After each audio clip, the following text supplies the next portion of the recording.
On continue avec une deuxième review.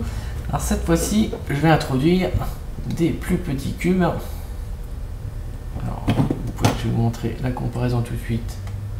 Voilà, entre nos deux cubes. Voilà. Donc ce sont des cubes qui vont servir à faire des armes pour nos robots en fait. Donc celui-ci c'est le cube Kirin. Donc Kirin c'est dire girafe. Donc transformation, hop, on l'ouvre en deux. On commence à voir les pattes de la girafe et le corps. Hop, la tête qu'on remet dans le bon sens. Donc voilà pour le cube Kirin dans son mode animal.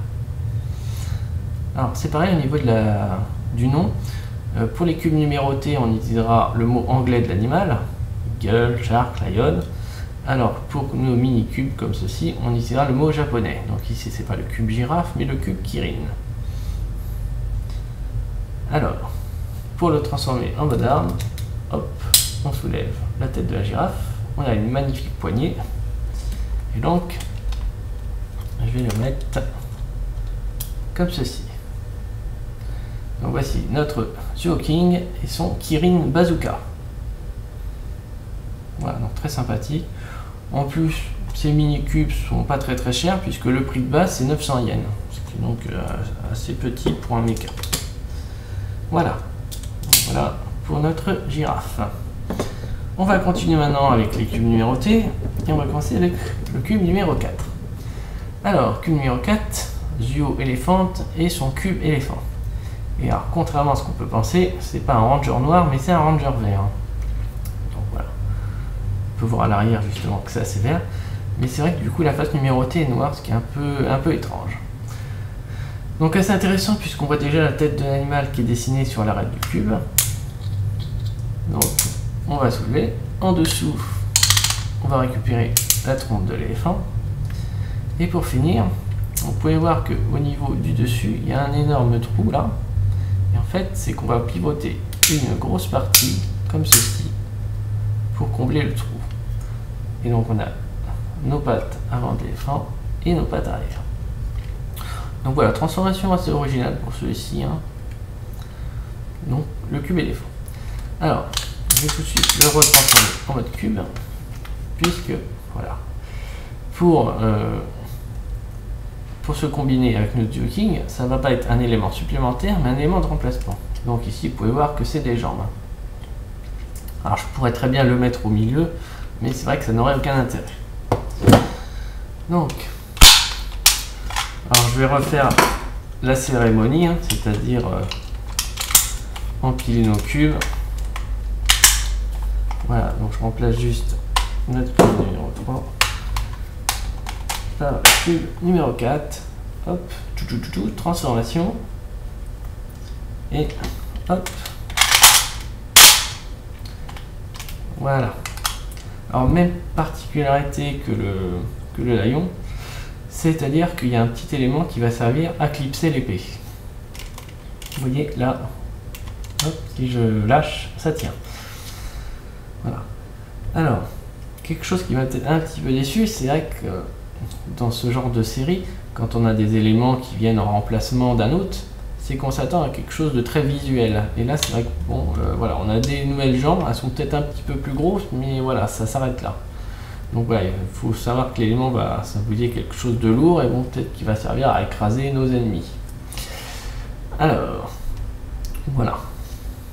Alors au niveau du nom, on pourrait penser qu'il s'appelle Zhuoking éléphant, mais pas du tout. En fait, il continue à s'appeler Zhuoking, sauf qu'en fait, on va les différencier par leurs chiffres. Donc si le Zhuoking de base c'est 1, 2, 3, celui-ci, ça va être le Zhuoking 1, 2, 4. Même si dans la série, il ne l'appelle pas Zhuoking 1, 2, 4. Voilà. Alors, je vais continuer. Cube numéro 5. Donc le ranger blanc, Zhuo Tiger et son cube Tiger. Hop. Voilà. Toujours notre fameux trou. Donc la transformation, je vais prendre le coin et je vais tirer. Donc ici, c'est les pattes arrière. Hop. Je le mets dans le bon sens. Alors à l'arrière, hop, là où il y a notre chiffre 5, en fait, ça va se déplier. Voilà, comme ceci. pour faire la queue. Voilà. Alors c'est assez sympa puisque du coup ça fait des rayures sur la queue du tigre. Et pour finir, la tête du tigre, hop, qui sort comme ceci. Voilà. Alors voici notre cube tiger. Alors il y a aussi une petite fonction supplémentaire, c'est qu'il y a ces espèces de griffes qu'il utilise dans la série pour balancer des espèces de rayons en forme de griffes. Voilà, donc on peut le positionner comme ceci. Alors on peut même, il est même prévu de clipser les griffes, mais bon. Après, voilà, je vais le laisser dans ce mode là. Alors, pareil, il vient en remplacement. Alors celui-ci, c'est un remplacement pour le milieu. Donc je vais reprendre le cube numéro 3. Hop, je note le cube numéro 5. Bon, je vais arrêter le rituel, hein. Je pense que vous avez compris le système.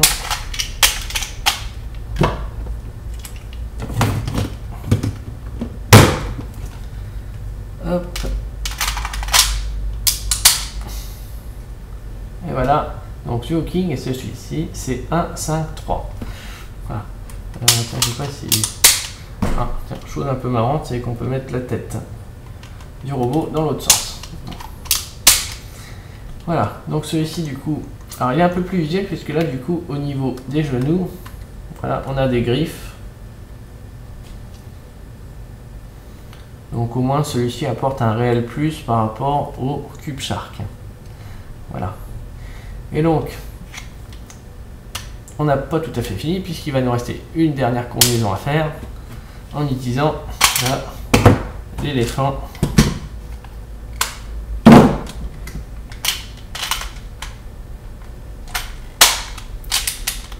Voilà, donc Duo King 1, 5, 4. Voilà. Donc voilà, donc on peut s'amuser à justement faire son propre robot en choisissant une partie pour le haut, une partie pour le milieu et une partie pour le bas. Alors pour l'instant, on n'a que des parties pour le bas et pour le milieu, mais vous verrez dans la prochaine review un autre cube qui va servir à faire la partie haute. Donc voilà, donc je vous dis à très bientôt pour la prochaine review avec le cube numéro 6 et un deuxième cube arme. Voilà, à très bientôt.